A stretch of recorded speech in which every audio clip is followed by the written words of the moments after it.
আচ্ছা, আজকে গতদিন যে আমরা রিসার্চের কাজটা করছিলাম, রিসার্চ মূলত হচ্ছে আপনি যেই টপিক নিয়ে কাজ করতে চাচ্ছেন সেই টপিকটাকে ফাইন্ড আউট করা।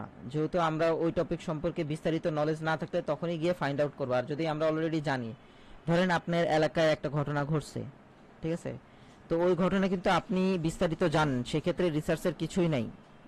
ধরেন আজকে হচ্ছে আপনার এলাকায় একটা মেলা ছিল, সেই মেলায় যা যা ঘটছে ওটা তো আপনি আর গুগলের কোথাও খুঁজে পাবেন না, সেক্ষেত্রে রিসার্চের কিছু নেই।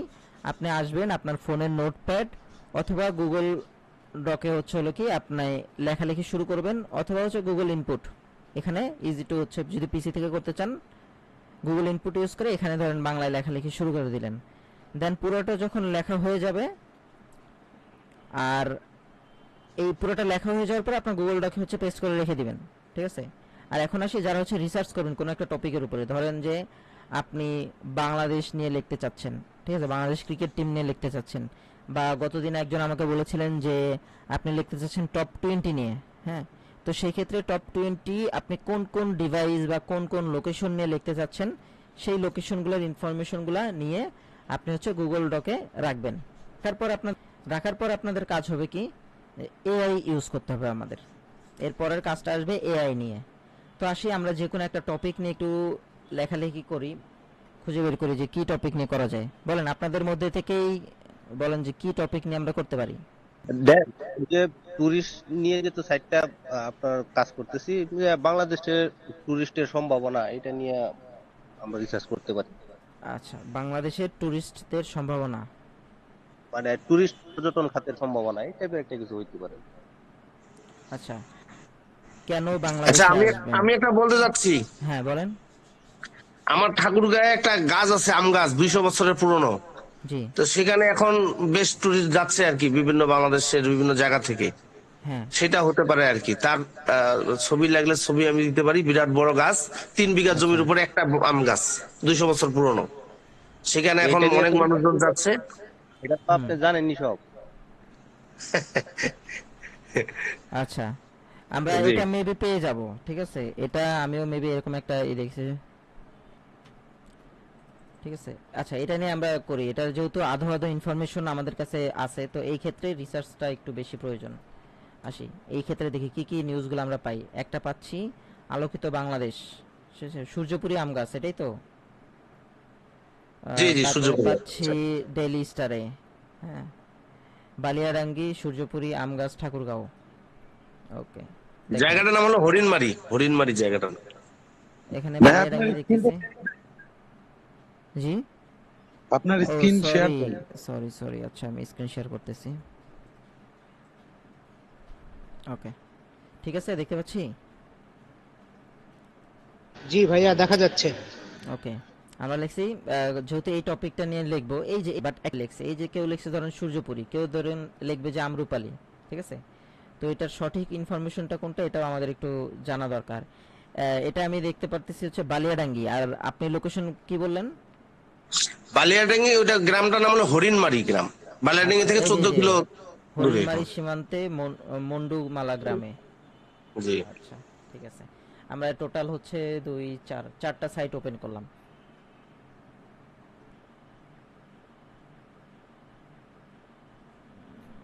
ওকে, বিশাল লেখালেখি আছে, ঠিক আছে। আমরা প্রত্যেকটারই একটা করে হেডলাইন নিব। এখানে হবে কি যে আমাদের কষ্টটা কম হয়ে যাবে, যে আমরা আসলে কি করতে চাচ্ছি, যেহেতু হচ্ছে আমরা এআই রিরাইট করব, ঠিক আছে। আহ, এই কয়টা হেডলাইন থাক।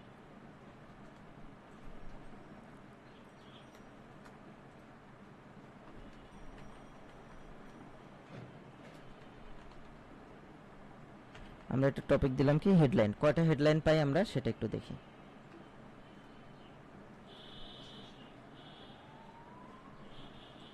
2.5 বিঘা জুড়ে 200 বছরের পুরানো আম গাছ।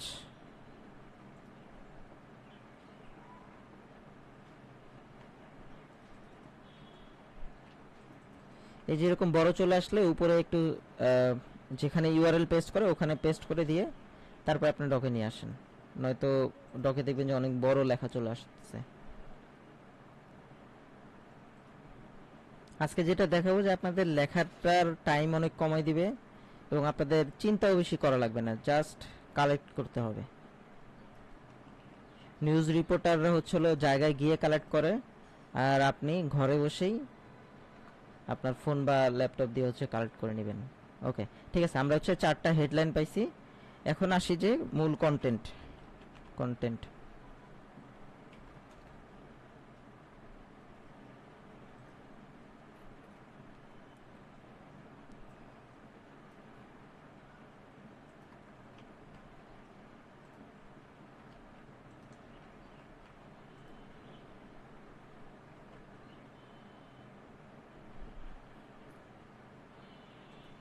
আচ্ছা, এখানে কন্টেন্ট 1 দেই আমরা। এটা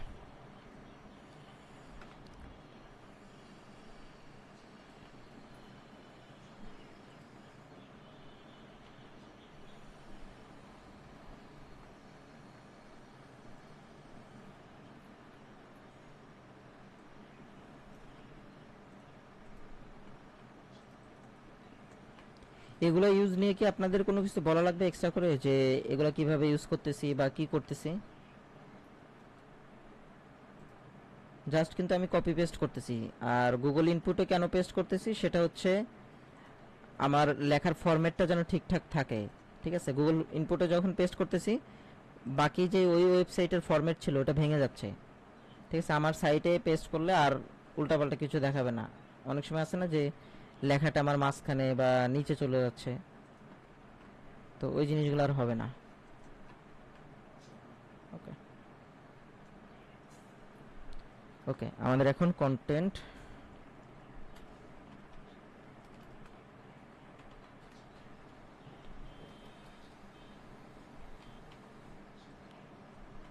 কন্টেন্ট 3।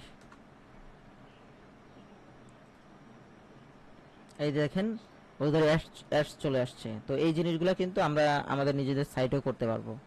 অ্যাডস চলে আসছে মানে তারা একটা পেমেন্ট পাইছে। এখন এই অ্যাডসে যদি ক্লিক করি সেটার জন্য আবার আলাদা পেমেন্ট আছে। ওকে, কোথায় যাবেন? এই যে যিনি এটা লেখছে, ঠিক আছে, ইনিও হচ্ছে এআই দিয়েই লেখছে। কিভাবে বুঝলাম সেটা হচ্ছে দেখবেন যে আমরা যখন নিজেরা লেখালেখি করব তখন বুঝতে পারবো।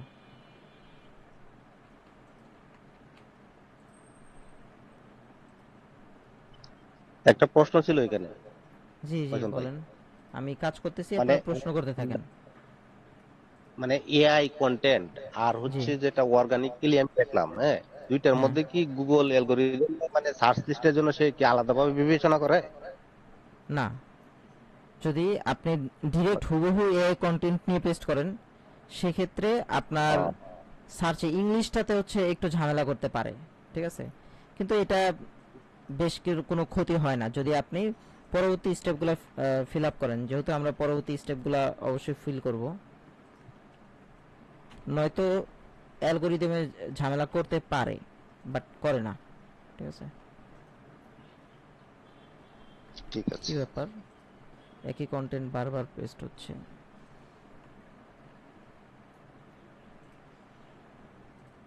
আচ্ছা, এর সাইটটাতেও কপি পেস্ট বন্ধ করে রাখছে।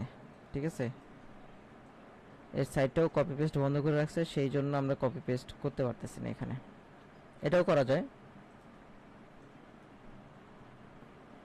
আর গতদিন জিজ্ঞেস করছিলেন একজন যে আমরা এটাকে ল্যাঙ্গুয়েজ চেঞ্জ করতে পারবো কিনা। আমরা পারবো, সেই ক্ষেত্রে হচ্ছে আমাদের একটা স্ক্রিপ্ট ইউজ করতে হবে। ওই স্ক্রিপ্টটা আমি দিয়ে দিব আপনাদের সাইটটা কমপ্লিট হয়ে গেলে। আমি স্ক্রিপ্ট দিয়ে দিব, আপনি ওটা জাস্ট পেস্ট করবেন আপনার সাইটে। ওটা দেখবেন যে কান্ট্রি লোকেশন ওয়াইজ, যেমন বাংলাদেশ বাদ দিয়ে সব এলাকাতে হচ্ছে ইংলিশে হয়ে যাবে। ঠিক আছে, সেটাও আপনি করতে পারবেন। কিন্তু ওই ক্ষেত্রে গুগলের আপনি র্যাঙ্ক পাবেন না, ইংলিশের জন্য আলাদা কোনো র্যাঙ্ক পাবেন না, কারণ আপনার সাইটটা হচ্ছে বাংলায়। তো বেটার হয় আপনি বাংলায় করলে শুধুমাত্র হচ্ছে বাংলাই করেন, আর ইংলিশে করলে আলাদা করে ওইটারই ইংলিশ ভার্সন করেন। যেমন আপনি যদি BD1 দিয়ে রাখেন, আর সেক্ষেত্রে যদি ইংলিশ করতে চান তাহলে আবার BD2 নামে আরেকটা কন্টেন্ট, আরেকটা সাইট আপনি ক্রিয়েট করেন, ওখানে আপনি ইংলিশে আপলোড করেন, সেক্ষেত্রে দুটাতেই আপনি গুগলের র্যাঙ্ক পাবেন। আচ্ছা আসি, আমাদের টোটাল 4টা সাইটের মধ্যে 3টা সাইট থেকে আমরা কন্টেন্ট নিতে পারছি। এরা হচ্ছে কপি পেস্টের অপশন রাখে নাই, তো আমরা এখানে কপি পেস্ট করতে পারছি না। এখন আসি, যদি এগুলোকে আমরা হচ্ছে লিখতে চাই, ঠিক আছে, আমরা তো এক এক জায়গা থেকে এক এক রকম ইনফরমেশনগুলো নিছি। দেখি তো এখানে ধরেন কি কি বলছে একটু পড়ে দেখি। 20 টাকা টিকিট কেটে ভেতরে প্রবেশ করছেন দর্শনার্থীরা 220 বছরের মতো, ঠিক আছে। একজন এ প্রতিটি 200 থেকে 250 গ্রাম, আচ্ছা 220 বছর লিখছে একজন, ঠিক আছে। উচ্চতা আনুমানিক 80 থেকে 90 ফুট, পরিধি 35 ফুটের কম। আচ্ছা, আমগুলোর ওজন 200 থেকে 250 গ্রাম, 130 মণ পর্যন্ত আম পাওয়া যায়। ওকে, এখন দেখি যে ইত্তেফাকে কি লিখছে। আচ্ছা, এখানে লিখছে 200 বছরের প্রাচীন, একবার বলেই দিছে কনফার্ম করে যে 200 বছর, ঠিক আছে। আনুমানিকও দেয় নাই, 200 মণ আমের ফলন হয়েছে। এখানে কতটুকু, 200 থেকে 100 থেকে 300 মণ পর্যন্ত আম পাওয়া যায়, ঠিক আছে। কন্টেন্টের গরমিল আছে 90 থেকে 80 থেকে 90 ফুট, গাছটির উচ্চতা আনুমানিক 80 থেকে 90 ফুট। এখানে আমরা দেখি 80 থেকে 90 ফুট, আচ্ছা এতটুকু ঠিক আছে, উচ্চতা ঠিক আছে। 200 মণের বেশি আম পাওয়া গেছে, 200 থেকে 200 250, 220 বছরের অধিক। আচ্ছা, আম গাছটি আনুমানিক বয়স ধরা হচ্ছে 220 বছরের অধিক। ওকে, ও প্রথমে 200 বছর লিখছে, পরে আবার 220 বছর, ঠিক আছে। একই কথা, সবাই ঘুরে ফিরে একই কথাই লিখছে, ঠিক আছে। 220 বছর পুরনো সূর্যপুরী আম গাছ। ওকে, এখন আসি যে আমরা তো কন্টেন্ট পেয়ে গেছি এবং যতটুকু দেখলাম যে ইনফরমেশনগুলো প্রায় সেম সেম, এক একজন এক এক রকম ভাবে লিখলেও ইনফরমেশনগুলো কাছাকাছি দেওয়ার ট্রাই করছে। কেউ 220 বছর বলে পরে গিয়ে সে 220 বছর 200 বছর বলেও আবার পরে গিয়ে 220 বছর ক্লিয়ার করে দিছে। তো যেহেতু কন্টেন্ট নিয়ে আমাদের বেশি আর কিছু খোঁজাখুঁজির দরকার নাই, এখন আসি যে এই কন্টেন্টগুলোকে আমরা একসাথে কম্বাইন করব। কারণ যদি আমরা কোনো একটা নির্দিষ্ট ওয়েবসাইট থেকে নিতাম, সেক্ষেত্রে করতাম কি, এই কন্টেন্টটা হয় হুবহু পেস্ট করে দিতাম, অথবা ধরেন এখানে এই যে হচ্ছে 220 বছর লেখছে, মাঝখানে আমরা প্রথমেই শুরু করলাম 220 বছর দিয়ে, ঠিক আছে, এরকমও করতে পারি। তো এটা করলে হয় কি, একই ওয়েবসাইটের কন্টেন্ট ফরম্যাটগুলা আমাদের ওয়েবসাইটে পেস্ট হয়ে যাবে। তো এই ক্ষেত্রে আপনার কন্টেন্ট কপির একটা সম্ভাবনা থেকে যায়, এরকম রেস্ট্রিকশন গুগলের আন্ডারে চলে আসতে পারেন, আপনার সাইটটা র্যাঙ্ক নাও করতে পারে। তো সেই জন্য আমাদের করতে হবে কি, এই কন্টেন্টগুলোকে রিরাইট করতে হবে, এবং আপনার মাথায় আসতেছে না যে আপনি হেডলাইন কি দিবেন, ঠিক আছে। এইগুলোর জন্য আমরা হচ্ছে কি এআই ইউজ করব। এআইটা কি, সেটা একদম কমন একটা এআই, সেটা হচ্ছে চ্যাট জিপিটি। আমরা নাম লিখে নিই, চ্যাট gpt.com। ওটাতে যদি আমরা এন্টার করি, দেখেন আমাদের সাইটে হচ্ছে এরকম ভাবে একটা ইন্টারফেস ওপেন হবে। এখানে আপনাদের বলতে পারে যে সাইন ইন উইথ গুগল বা আদার্স, সেক্ষেত্রে আপনি হচ্ছে সাইন ইন উইথ গুগল দিয়ে নেবেন, ঠিক আছে। তো আসি যে আমরা একটা নিউ চ্যাট নিব। চ্যাট জিপিটি সম্পর্কে আমরা কারা কারা জানি বা কারা কারা জানি না, একটু বলেন, তাহলে আমি একটু ব্রিফ করব যে এটা কি জিনিস মূলত। আর যদি না, অলরেডি জানি না জানান। আচ্ছা আচ্ছা আচ্ছা, ঠিক আছে। চ্যাট মোটামুটি আছে। আমি ম্যাক্সিমাম কাজই এখন চ্যাট জিপিটির হেল্প নিই আর কি, ইনফরমেটিভ হ্যাঁ টাইপের। যাই হোক, চ্যাট জিপিটি নিয়ে মোটামুটি একটু কাজ করি বা ফেসবুকে লেখালেখি করি চ্যাট জিপিটির সাহায্যে। জি, ওকে, ঠিক আছে। তাও আমি একটু মোটামুটি একটু ধারণা দিয়ে ধারণা আছে। দিচ্ছি, যদি দু একজন না জানে সেটা প্রপারলি জানতে পারবেন। চ্যাট জিপিটি হচ্ছে বর্তমানে একজন এমপ্লয়ের সলিউশন। ইমেল লেখা থেকে শুরু করে আপনার কোনো ইনফরমেশন জানার দরকার, সেক্ষেত্রে মানুষ হচ্ছে এই চ্যাট জিপিটি বা আদার্স অনেক চ্যাটবট আছে যেখানে গিয়ে মানুষ আস্ক করে। চ্যাট জিপিটির মজার বিষয় কিন্তু এখানে ও বাংলিশ লিখলেও বুঝতে পারে।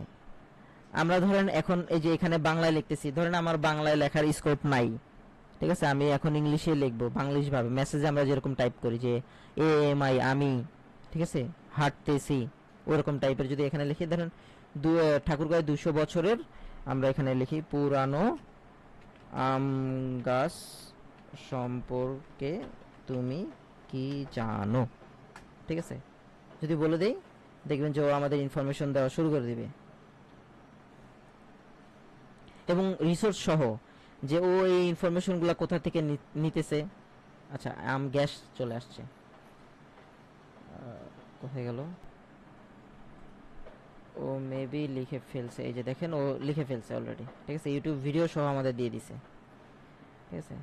দেখেন কন্টেন্টটা কি, আমরা কিন্তু চাইলে হচ্ছে এখান থেকেও ডিরেক্ট নিয়ে নিতে পারতাম, বাট এর ফরম্যাটগুলো কি ও যেসব মিডিয়া থেকে কালেক্ট করে, এই দেখেন এখানে হচ্ছে এই যে ভ্রুমুন, এই যে ভ্রুমুন নামে একটা সাইট কিন্তু অলরেডি আমরা দেখছিলাম, এই যে এটাই কিন্তু ওইটা।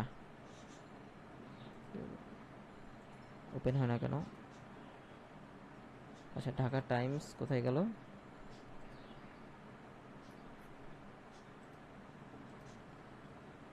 এই যে ভ্রমণ গাইড, আচ্ছা সরি, ভ্রমণ গাইডে এখানে সে হচ্ছে যে ইনফরমেশনটা দিছে, চ্যাট জিপিটিও ওখান থেকে ইনফরমেশন নিছে। কত সুন্দর না, যে আমরা গুগলে গিয়ে সার্চ করতাম, গিয়ে দেখছিলাম যে ওই সাইট থেকে আমরা পড়তেছি, আর ও কি করছে এখান থেকে কিছু ইনফরমেশন নিছে, তারপর হচ্ছে এর বৈশিষ্ট্যগুলো এখান থেকে নিয়ে নিছে, ঠিক আছে। দেখেন ভ্রমণ থেকেই হচ্ছে সবগুলো ইনফরমেশন ও এখানে কালেক্ট করছে, ঠিক আছে। এই যে দেখেন, ওকে, এই আবার চ্যানেল 24 এর একটা নিউজও আমাদের এখানে দিয়ে দিছে।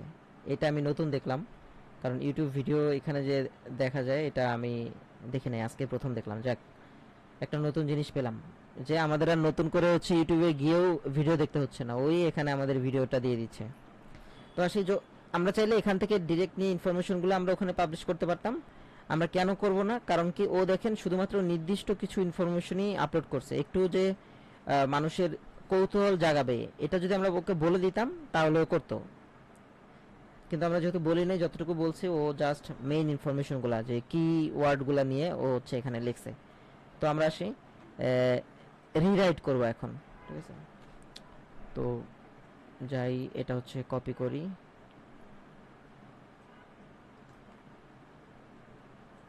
ডিরেক্ট পেস্ট, আর কিছু করা লাগবে না।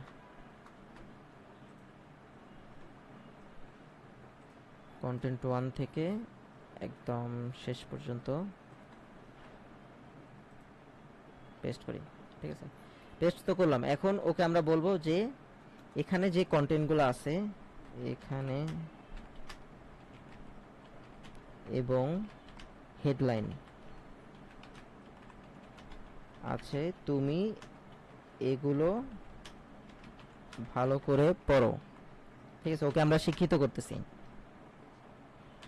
তারপরে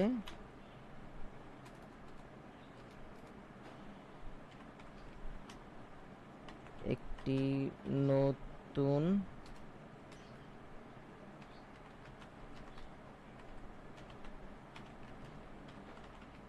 প্রতিবেদন লিখো,